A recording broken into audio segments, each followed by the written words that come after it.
Muy buenas tardes. Le agradezco a Dios en primer lugar por esta bendición que tenemos de estudiar el capítulo 15 del Evangelio de Lucas. Voy a leer los versículos del 1 al 7.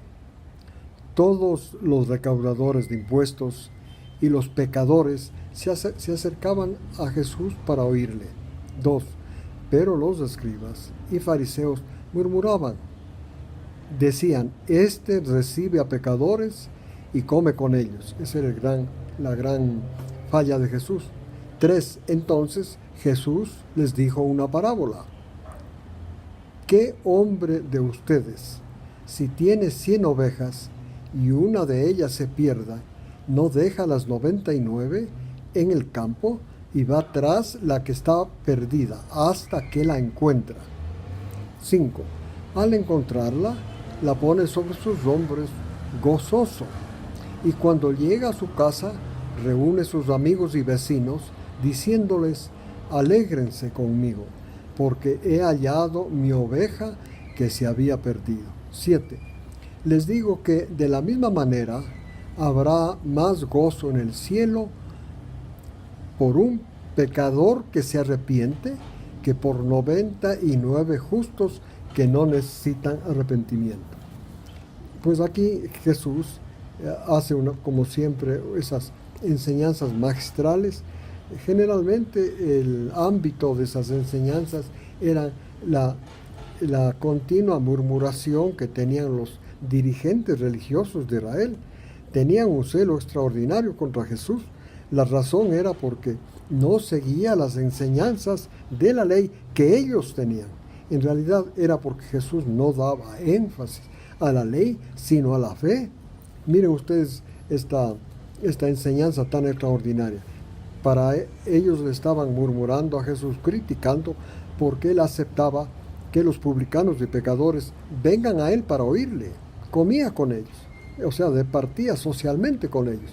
Esto pensaban los dirigentes religiosos que era una gran falla de Jesús, y por esto le criticaban. Pero Jesús empleó esta parábola, esta comparación, para hacerles ver cuán importante es dar cabida, acoger a los que se hallan en situación espiritual mala. Y entonces dice, ¿qué hombre de ustedes, si tiene 100 ovejas y una de ellas se pierde, no deja las 99 en el campo y les deja solas, y va y busca las perdida hasta que la encuentra?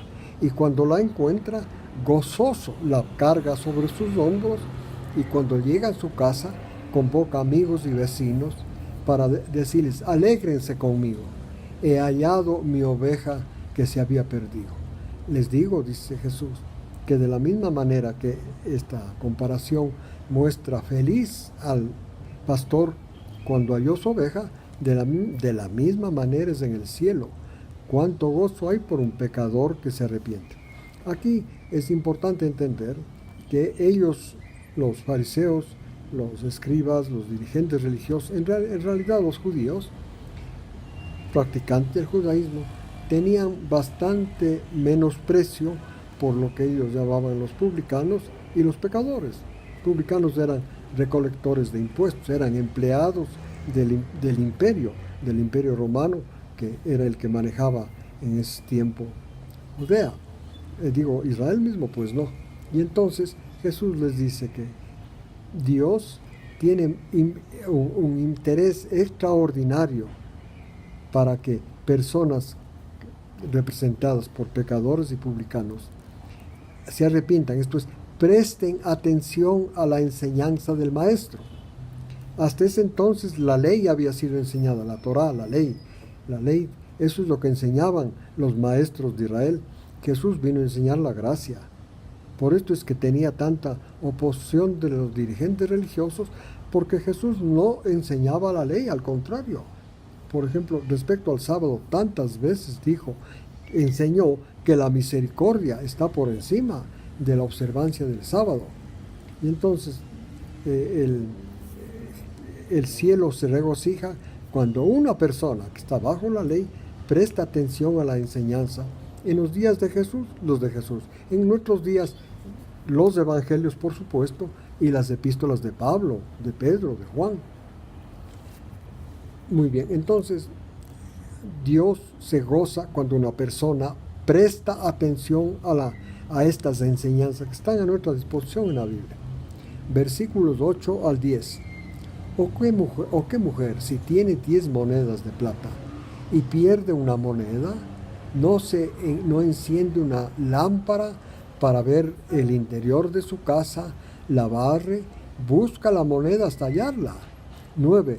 Cuando la encuentra, reúne a sus amigos y vecinos, diciendo: alégrense conmigo, porque he hallado la moneda que había perdido. 10. De la misma manera les digo que hay gozo en presencia de los ángeles de Dios por un pecador que se arrepiente. Repito, el arrepentimiento en el Nuevo Testamento es diferente al arrepentimiento en el Antiguo Testamento. El arrepentimiento en el Antiguo Testamento es sufrir por los pecados, por las rupturas a la ley. En el Nuevo Testamento, el arrepentimiento es la palabra griega metanoeo, que quiere decir como cambiar de página, o sea, abrir su mente a la nueva enseñanza, porque hasta ese entonces, les reitero, era la ley lo que se enseñaba. Jesús vino a enseñar la gracia, o sea, abrir el entendimiento para escuchar la enseñanza de Jesús sobre la gracia era el arrepentimiento.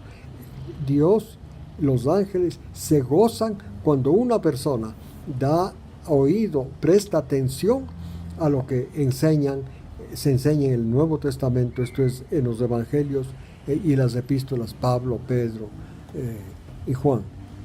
Y entonces, Dios está muy interesado en lo que ocurre en el mundo, atento para ver quiénes son los que prestan atención, dejan la enseñanza de la ley y aprenden de la gracia.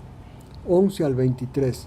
Jesús les dijo otra parábola para hacerles entender que el Dios está muy interesado por los caídos, por los fracasados espirituales. Esta posiblemente sea una de las más hermosas parábolas, la que voy a leer, que Jesús dijo. Jesús añadió y dijo: cierto hombre tenía 2 hijos. El menor de ellos le dijo a su padre: Padre, dame la parte de la hacienda que me corresponde. El padre les repartió a ambos hijos sus bienes. No muchos días después, dice el versículo 13, el hijo menor, juntándolo todo, partió a un país lejano y allí malgastó sus riquezas, viviendo perdidamente. 14. Cuando había gastado todo lo que trajo, vino una gran hambre en aquel país y él comenzó a pasar necesidad. 15. Entonces fue y se acercó a buscar trabajo a uno de los ciudadanos de aquel país, y él le dio trabajo, le mandó a sus campos para que apacentara cerdos. 16. Y deseaba llenarse el estómago de las algarrobas que comían los cerdos, pero nadie le daba nada. El 17. Entonces, cuando ya había caído tan bajo, volviendo en sí, recapacitando por primera vez desde que salió de la casa de su padre, recapacitó en su situación y en las opciones que tenía. El 17. Y se dijo: ¿cuántos trabajadores de mi padre tienen pan de sobra, pero yo aquí padezco de hambre? 18. Entonces lo que voy a hacer es: me levantaré e iré a mi padre y le diré: Padre, he pecado contra el cielo y contra ti. Ya no soy digno de ser llamado hijo tuyo. Hazme como uno de los trabajadores. 20. Y así es que, levantándose, fue a su padre, y cuando todavía estaba lejos, su padre lo vio, que todos los días el padre le salía a esperar el regreso de su hijo. Y por eso salía al camino, caminaba cierta distancia, desde donde podía ver una buena porción de la tierra, y entonces esperando el regreso de su hijo. Y un día, efectivamente, vio que su hijo regresaba. Y entonces, apenas llegó ahí, el padre corrió, se echó sobre el cuello de su hijo y lo besó. Y entonces, en medio de los brazos de su padre, el hijo le dijo lo que pensaba decirle: Padre, he pecado contra el cielo y contra ti, ya no soy digno de ser llamado hijo tuyo. Pero el padre dijo a sus siervos: Pronto, traigan la mejor ropa, vístanlo, póngale un anillo en su mano y sandalias en sus pies. 23. Traigan el becerro engordado, mátenlo y comamos y regocijémonos. 24. Fíjense lo que el padre dice: porque este hijo mío estaba muerto y ha vuelto a la vida, estaba perdido y ha sido hallado. Y comenzaron a regocijarse. Muy bien, aquí hay valiosas lecciones. Primero, la reacción del hijo. Segundo, la actitud, lo que el hijo pensaba que su padre creía de él. Luego, la actitud real del padre y, por supuesto, la fiesta que le hicieron. Bien, este hijo representa a la humanidad. Se apartó de Dios. El padre representa a Dios, ese Dios que le dio la orden a Adán y que él desobedeció y se apartó de él. Y se dedicó, como ustedes ya bien saben, igual que el hijo de esta parábola, se dedicó a la búsqueda de placeres, a la satisfacción de sus deseos. Es lo que hizo. Justamente la humanidad ha hecho eso. Se apartó de Dios, se separó de la fuente del amor y de la vida y cayó bajo el dominio de Satanás. Por eso se dedicó a la búsqueda de complacer sus sentidos. Y entonces, pero se llega bajo, el hijo llegó bajo, a lo último que podía llegar un hombre. Y solamente estando en esa condición desesperada, empezó a reflexionar sobre sus opciones y recién ahí recordó la casa de su padre y lo que pensó es que ahí había empleados y todos tenían suficiente alimento. Él no estaba recordando con cariño a su padre. Así somos los seres humanos, tampoco recordamos, no tenemos nexos de cariño con el padre absolutos, pero eso no importa. Lo importante es que buscando suplir nuestra necesidad, así como él buscó suplir su necesidad de pan, pensó que en la casa de su padre todos los trabajadores tenían pan en abundancia. Y entonces lo que decidió es volver a la casa de su padre. Pero claro, él pensaba que su padre no tenía misericordia, no era misericordioso con él, que iba a tener la reacción normal que él hubiera tenido si un hijo de él le hubiera hecho lo que le hizo él a su padre. Entonces pensó que el padre ya no lo consideraba hijo, que lo había abandonado, rechazado, desconocido. Y entonces fue con su mensaje para moverle al padre a que le deje ser empleado de él con el fin de tener pan. En otras palabras, la reflexión de este joven era tener dónde comer con seguridad. Y recordó que la casa de su padre era eso. No era efectivamente necesariamente volver al regazo paterno, no era eso. Era suplir simplemente su necesidad de pan. Se regresó, pero por supuesto el padre, representando a Dios, todos los días salía a esperar el regreso de su hijo.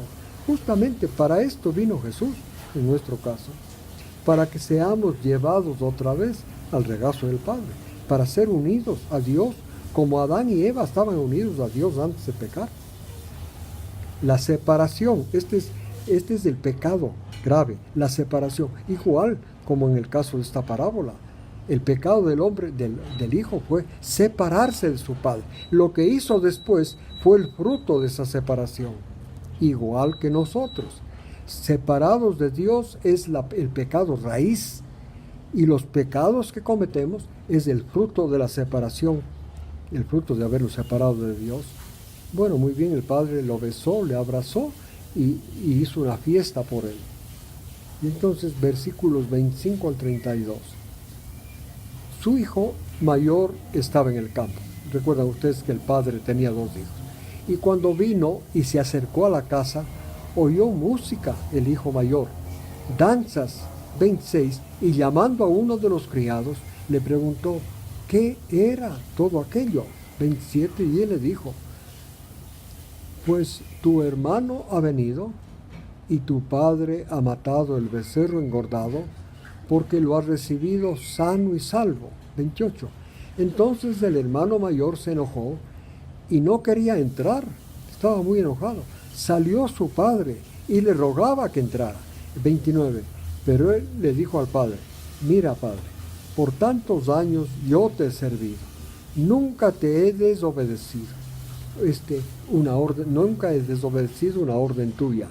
Y sin embargo, nunca me has dado un cabrito para regocijarme con mis amigos. 30. Pero cuando vino este hijo tuyo, que ha consumido tus bienes con rameras, mataste para él un becerro engordado. 31. Y su padre le dijo, hijo mío, tú siempre has estado conmigo, y todo lo mío es tuyo. 32. Pero era necesario hacer fiesta y regocijarnos, porque tu hermano, estaba muerto y ha vuelto a la vida, estaba perdido y ha sido hallado. Pues esta es la forma como Jesús dijo, ¿en qué consiste la obra de Él? De buscar a los perdidos. El objetivo de su sacrificio siempre ha sido servir de nexo de unión para unir al pecador con Dios, tal como el hijo pródigo regresó y se unió con su padre. Ahí termina la historia. Es una historia con fin feliz, porque ese es el objetivo de la salvación. El plan de la salvación es unir al hombre con Dios. Para esto le da el Espíritu Santo. El Espíritu Santo, que es Dios, mora en el creyente, y entonces ya no está separado de Dios, ya no está bajo la condena de Adán. Ahora bien, el Espíritu Santo, como ustedes saben, para dar Dios a una persona, un creyente, el Espíritu Santo, claro, evidentemente, tiene que tener fe en la historia de Jesús, especialmente de Jesús crucificado. Así dice Gálatas 3, 1 y 2. Jesús crucificado, aquel que presta atención a su historia y cree que es para su beneficio, acepta que es para su beneficio, recibe el Espíritu Santo. En otras palabras, entra en la salvación. Gracias por escuchar el estudio de este capítulo. Espero que Dios les bendiga esta semana y les invito a la próxima semana para acompañarme en el estudio del capítulo 16 de Lucas.